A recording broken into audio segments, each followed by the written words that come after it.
day to ladies and gentlemen, and today it's my pleasure to have a wonderful friend who is the Executive Director of Community Justice Centre, Mr. Leonard Lee, to join us and to share with us in this Give and Care 2020, which is such an important time for us, to talk about what is volunteerism.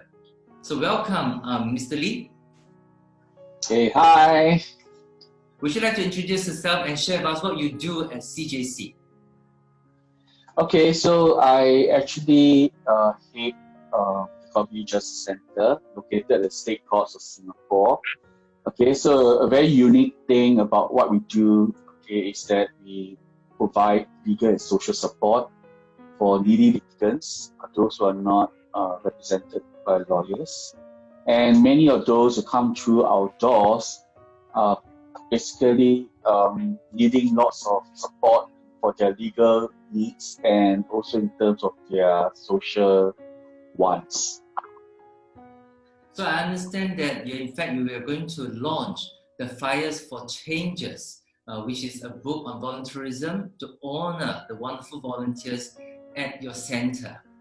Give us an understanding why volunteerism is so important at CJC and why is it this time you want to honor these wonderful volunteers who have served your organization for years?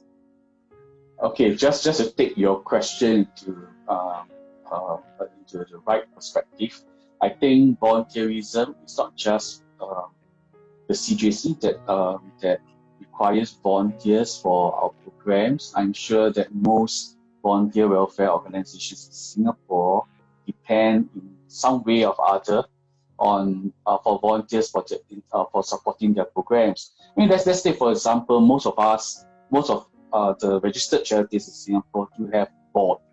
Okay, your board members are basically not paid, or at least those that I know are not paid. Okay, and they are actually taking lots of their time. Okay, and actually instill lots of their expertise into how an organization should be run. And because of this sacrifice of their time, precious time, okay, and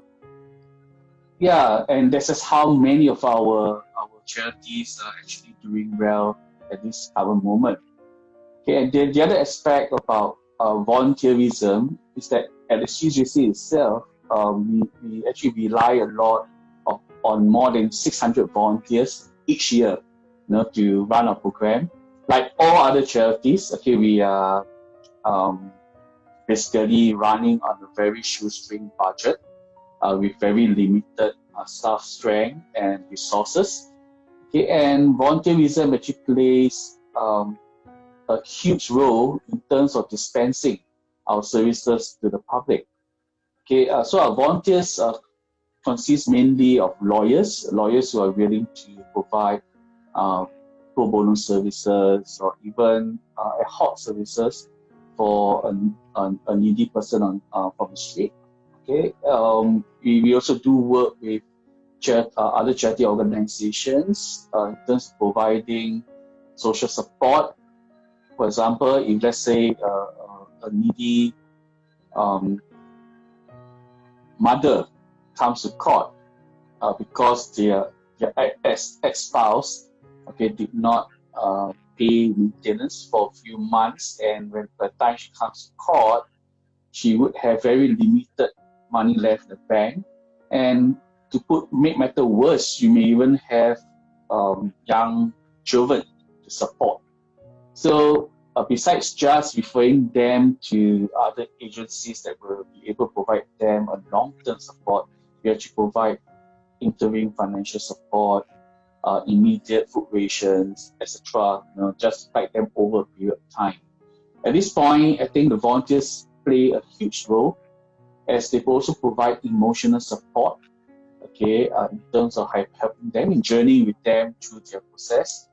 And for someone who is being incarcerated and their family members who may have family members who are not working, for example, aged parent or even a spouse that is looking after children, so there's no time to actually go out to work. Okay, so that's where volunteers actually play a huge role too in terms of journeying with these families, to work towards a more sustainable way of finding support, okay, a long-term support while their partners or their sons or daughters are in prison. Thank you for sharing in terms of how CJC recognizes that volunteer action can actually be a very powerful catalyst for change. Finally, would like you perhaps to share with the volunteers, or maybe how do you think more volunteers can step forward to join this powerful action in terms of catalyst for change, not only maybe to serve CJC, but perhaps to serve more charities as a whole?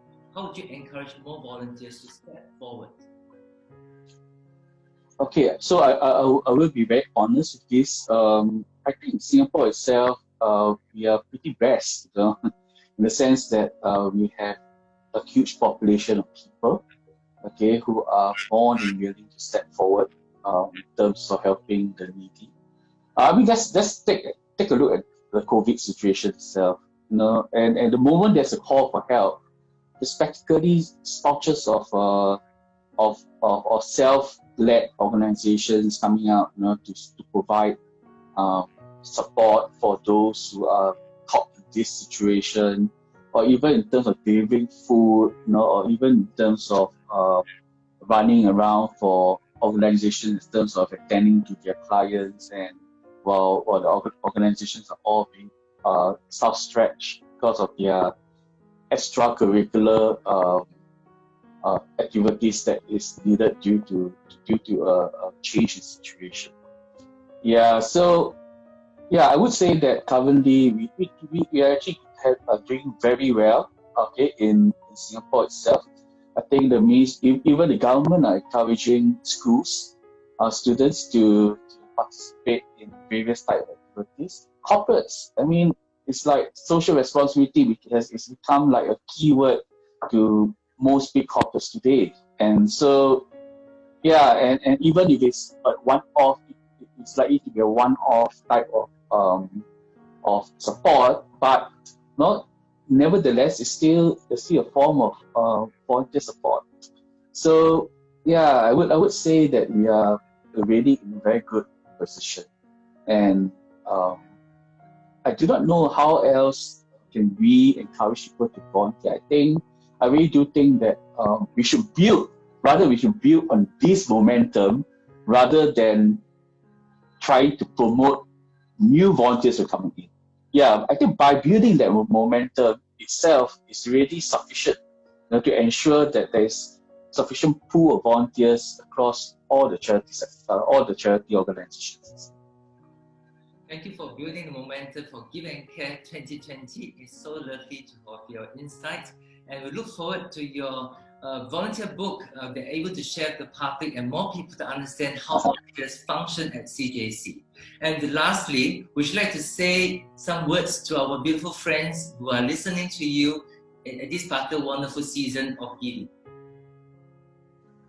I think I would like to firstly take this opportunity to thank Dance Odyssey, led by Dr. Danny, of course, in terms of spearheading this initiative, okay, for helping organizations market or rather kind of showcase their volunteers.